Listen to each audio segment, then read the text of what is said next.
Olá, boa noite. Começa agora o Terra Viva DBO na TV desta sexta-feira, 24 de julho, com as principais notícias da pecuária brasileira. O leilão da plataforma GDT, a Global Day Trade, realizado na terça-feira, 21 de julho, fechou com preços praticamente estáveis. O preço médio dos produtos apresentados para a venda ficou em $3.201 por tonelada, com uma ligeira queda de 0,7% em relação ao pregão anterior, realizado no dia 6 de julho. A explicação para esta relativa estabilidade nos valores praticados agora é a alta expressiva, de 8,3%, que havia sido registrada no primeiro evento do mês. Nesta terça-feira foram comercializadas 23.995 toneladas de derivados lácteos, o que representou uma redução de 6,6% em relação ao volume negociado na primeira quinzena de julho. Mesmo assim, no acumulado de janeiro a julho, a quantidade comercializada em 2020 é 10% maior que no ano passado. De tudo que foi vendido neste último pregão, o leite em pó integral representou 57,2%, enquanto o produto desnatado respondeu por 25,3%. De acordo com a cooperativa neozelandesa Fonterra, que é a organizadora dos leilões na GDT, o leite em pó integral teve valorização de 0,6%, com preço médio de $3.218 por tonelada. Além dele, apenas os queijos fecharam o dia em alta, com um reajuste também de 0,6% a um preço médio de $3.803 por tonelada. As vendas de julho foram fortemente influenciadas pelo aumento na demanda em países da Ásia, que seguem se recuperando da crise gerada pela pandemia da Covid-19. Além disso, o momento é de menor oferta de leite em decorrência da entre-safra no hemisfério sul. Para os especialistas do setor, no curto prazo, o cenário é de manutenção dos preços, com pouca variação na maioria dos produtos negociados.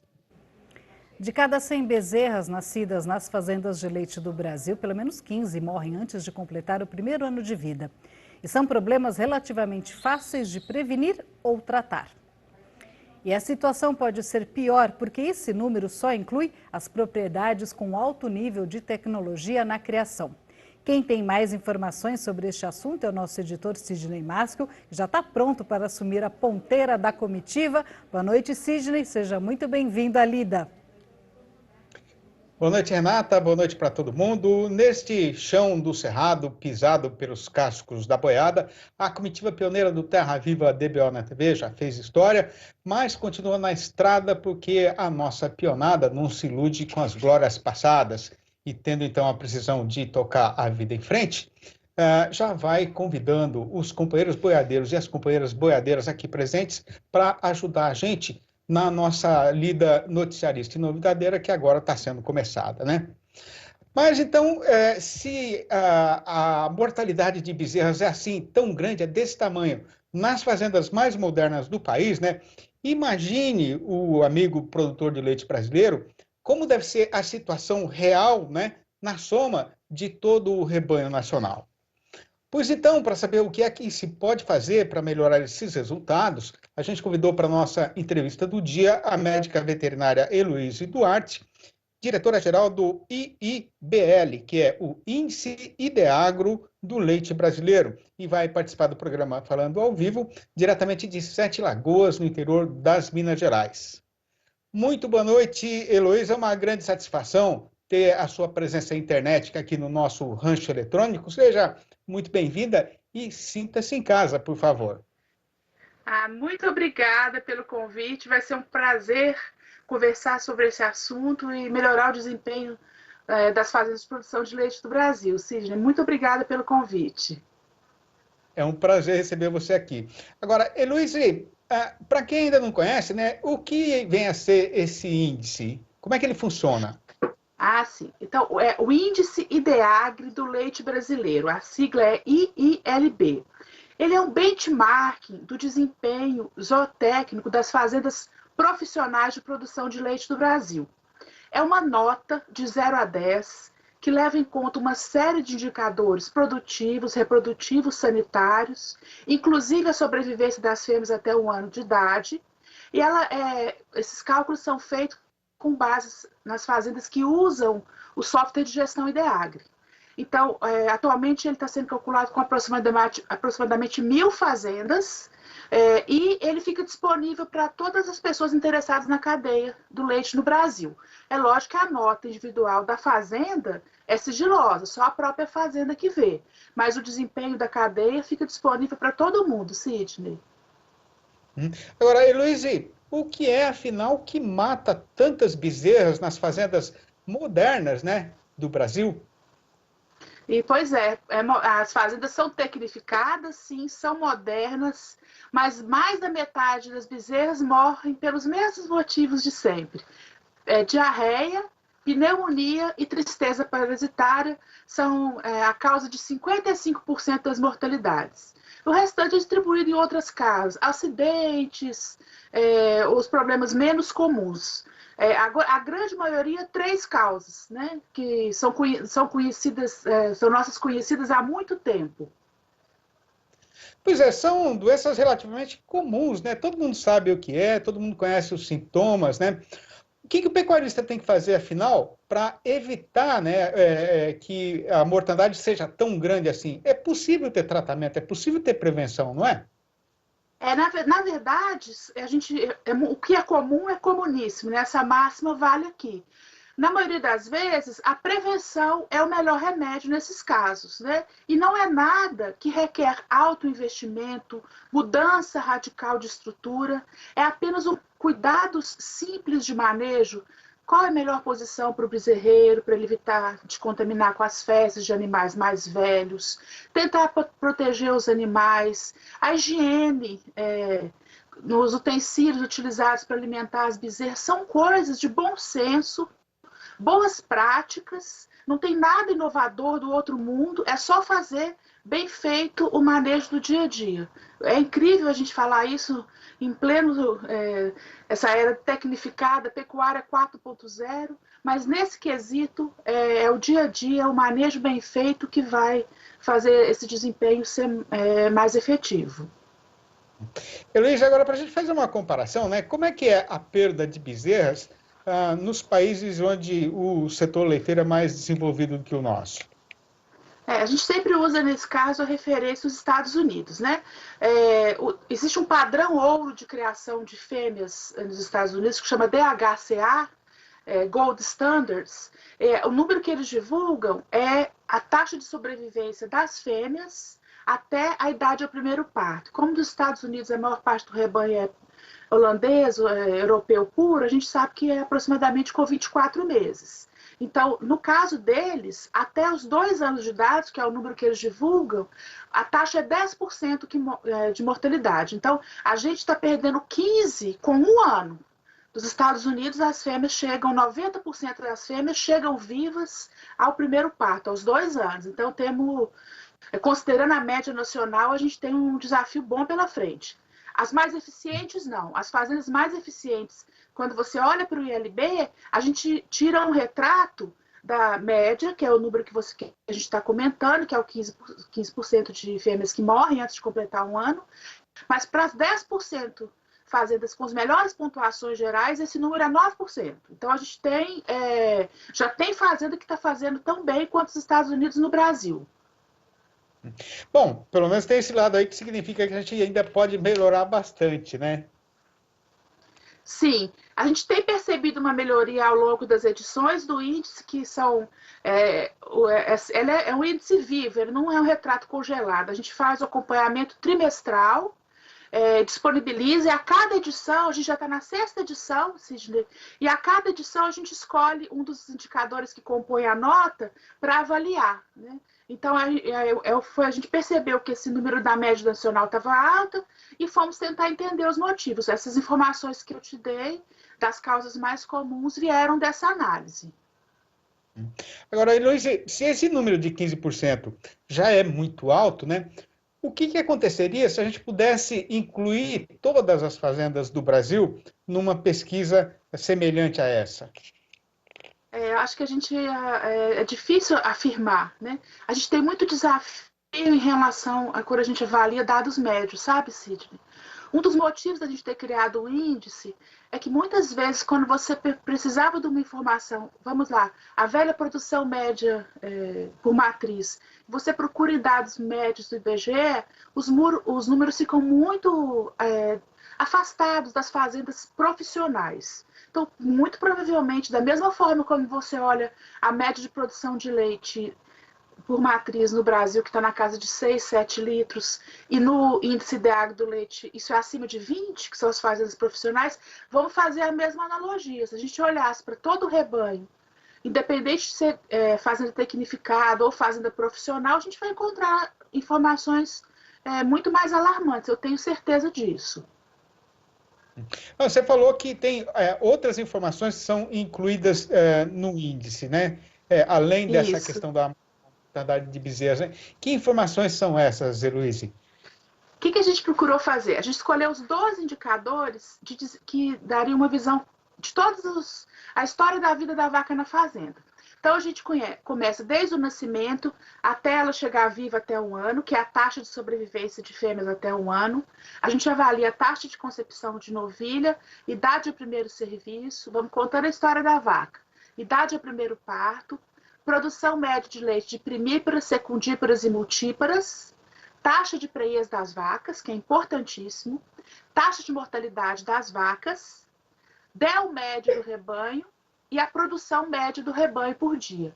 Então, a gente contou a história da vida inteira da vaca e contou também um pouquinho do nível tecnológico da fazenda.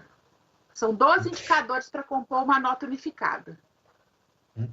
Agora, Heloíse, por que é importante, né? É tão importante assim para o pecuarista produtor de leite juntar essas informações, fazer a anotação, né, para saber como é que está a situação do rebanho dele? Como tudo na vida, se você não tem controle, se você não tem medida, se você não tem uma régua, fica difícil melhorar, porque você não vai saber o que você tem que melhorar. E fica mais difícil ainda chegar nas suas metas. Então, tão importante quanto medir é saber aonde você quer chegar. Então, a gente trabalha com isso. A gente entrega ferramentas para que você possa medir o seu desempenho e numa régua que você possa comparar com outras propriedades que tenham sistemas de produção como o seu, para você saber quem está melhor, aonde você pode melhorar. Eu sempre chamo o que você tem de oportunidade para melhorar o desempenho. Então, se você não medir, você não vai saber aonde você está e nem aonde você pode chegar. Isso vale para a propriedade rural como para a empresa e até para a vida da gente também. A gente tem que ter controle e ter metas. Isso para mim é muito claro. Tá certo. Bom, Heloíse, muito obrigado pela sua participação aqui no programa. Parabéns pelo trabalho de vocês. Muito interessantes as suas informações. E até uma próxima vez. Muito obrigado, um abraço. Obrigado. A plataforma está aberta, www.iilb.com.br. É gratuita. Quem quiser acessar as informações vai ser muito bem-vindo. Muito obrigado. Um abraço para você, um abraço para toda a turma aí de vocês. Até a próxima. E a gente volta agora para os nossos estúdios no bairro do Morumbi, aqui na capital paulista, com a companheira Renata Afonso. Obrigada, Sidney. Daqui a pouco você volta com mais informações. E nós vamos agora para um rápido intervalo e já voltamos com as informações do mercado de insumos. Até já.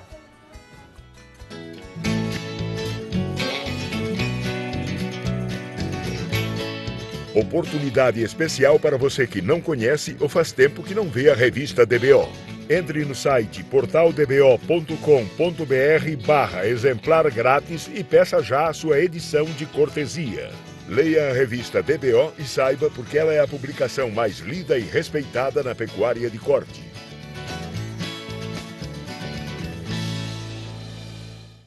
De volta com Terra Viva DBO na TV. E agora é hora da gente saber como está o mercado do milho com o pessoal da Scott Consultoria.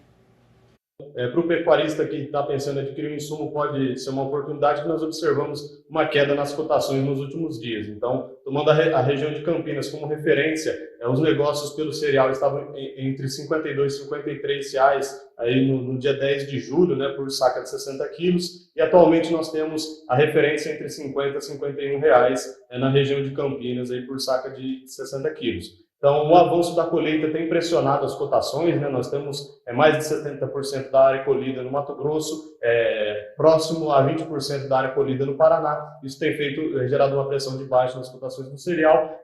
Também uma desvalorização do dólar frente ao real nos últimos dias tem contribuído para esse cenário, né, de preços mais frouxos. Mas, por outro lado, boa parte da safra já foi comercializada. Então, o que acaba limitando os recuos das cotações do cereal nesse período. Então, são essas as informações de hoje. Muito obrigado a todos pela atenção e até a próxima.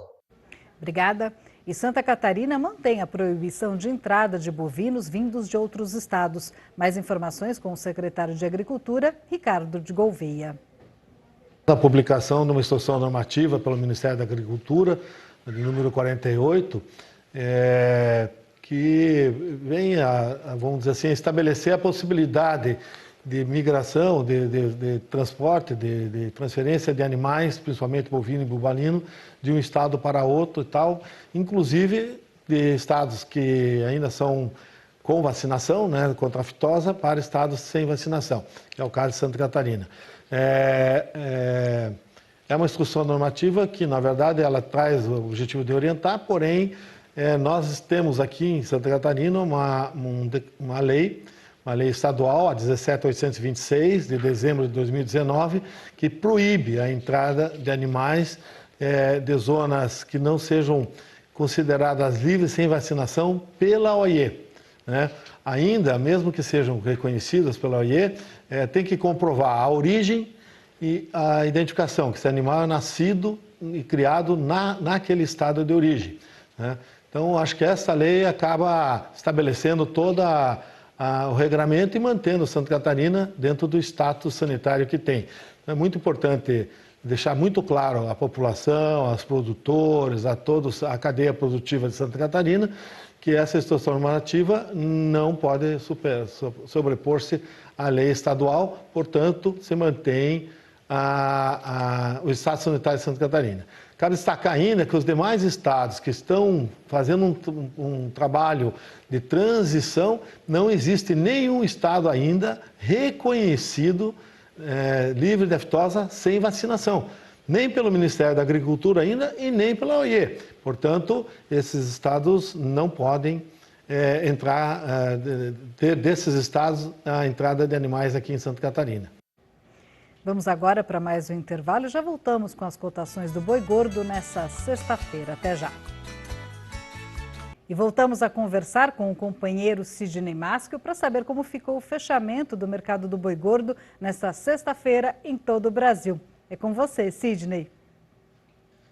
Obrigado, Renata. E nesta sexta-feira, fechadeira da penúltima semana do mês, né? Mais uma vez o caso que foi passado na nossa Praça Boiadeira foi que o carretão continuou embicado com firmeza no rumo da subida do Estradão, o que não seria o comportamento esperado dele, caso a gente estivesse aí numa circunstância, numa situação normal de mercado, né? Conforme é da sabedência dos companheiros boiadeiros, nestas alturas do calendário, o trabalhador brasileiro, que continua empregado, né, só guarda no coração uma doce recordação do último salário. E, por conta disso, né, com a queda no movimento no balcão do açougue, já faz uns dias que o açougueiro está padecendo de solidão na porta do seu estabelecimento. Bom, mas um amigo pecuarista já deve até estar meio cansado de tanto escutar a gente falar aqui insistentemente, dia sim e outro também, que neste mês de julho está tudo muito diferente, começando pela oferta de gado terminado, né, que está muito apertada, desesperadamente apertada no Brasil inteiro. A respeito do consumo, o que está acontecendo é que, depois de nada menos do que 4 meses de isolamento e confinamento forçado da população para tentar conter, para tentar evitar o espalhamento do novo coronavírus, algumas regiões do país já estão abrindo o comércio, o que, logicamente, já provocou um importante aumento na demanda por carne da parte de vários lanchonetes e restaurantes que estão voltando a funcionar, né? Por conta disso, o distribuidor atacadista agora está reforçando o seu estoque de mercadoria na Câmara Fria e a mesma coisa deve ser feita a partir da semana entrante pelo comerciante varejista. E para completar essa pressão altista, né, fique desde já o nosso parceiro fazendeiro devidamente informado que a exportação, que tinha começado julho com uma ligeira redução nos embarques, né, agora fez o devorteio e mudou completamente de direção. Tanto que a situação agora é que esse mês atual pode até ser o melhor da história, desde que o Brasil virou cachorro grande nesse mercado. Passando então a régua e arrematando a prosa, né? Na conta do balanço do dia da Scott Consultoria, foram registradas mudanças nas cotações em 10 das 32 regiões pesquisadas no país inteiro, sendo que o boi subiu em 6 e caiu só em uma, enquanto a vaca teve 8 altas e nenhuma queda. E a recitação dessa relação é uma função que está na responsabilidade da companheira Renata Afonso. A lista do dia começa com Dourados, Mato Grosso do Sul, onde o mercado andou em rumos desencontrados, com o boi sendo derrubado para R$ 207, mas com o preço da vaca pulando para R$ 194 a prazo e já descontada a parte do Fundo Rural. Em Campo Grande, capital do estado, o caso foi de alta só para a fêmea, que vale agora R$ 192. Em Três Lagoas, a vaca sai por R$ 194. Em Cuiabá, capital de Mato Grosso, subiu tudo, com o macho indo para R$ 196 e a fêmea para R$ 186. No sudeste de Rondônia, o boi aumentou para R$ 191. No sul da Bahia, a fêmea está cotada em R$ 213,50. No Rio de Janeiro, o boi sai por R$ 207 e a vaca por R$ 195. No norte de Minas Gerais, o macho arribou para R$ 215,50. Aqui no estado de São Paulo, em Barretos, e também em Araçatuba, o cenário foi de alta pela primeira vez na semana, com o boi a R$ 218,50 e a vaca a R$ 202. E com as cotações devidamente informadas e anotadas pelo companheiro boiadeiro do Brasil inteiro, chegou a hora então da recitação do versinho do dia, que esta semana, né, que está sendo arrematada hoje, né, a gente escolheu como tema aí onça e pescaria. Vai ouvindo. Em dia de sábado, quando eu estou desobrigado da lida, eu gosto de ficar à toa, remando a minha canoa de Guanandi e cozinhando a vida em pescaria de Lambari. Eu tenho uma varinha de taquari bem castoada, que é para me ajudar a não pensar em nada a não ser na próxima fisgada. E assim, de cabeça vazia, eu passo o dia e só volto para a freguesia com a tarde morredeira, para acender a fogueira, esquentar a frigideira e fazer uma boa fritada. É isso então, gente. Muito obrigado pela companhia. Eu vou ficando por aqui. Volto na segunda-feira. Um ótimo final de semana. Um abraço para todo mundo. E eu devolvo a palavra para a companheira Renata Afonso. Com você, Renata. Obrigada, Sidney. Ótimo fim de semana. Segunda-feira você volta, então, trazendo mais informações. E o DBO de hoje fica por aqui. Obrigada pela sua companhia. Nós voltamos no domingo e na segunda com a reprise desse programa às 6h30 da manhã e com um noticiário novo a partir das 7h45 da noite. Até lá.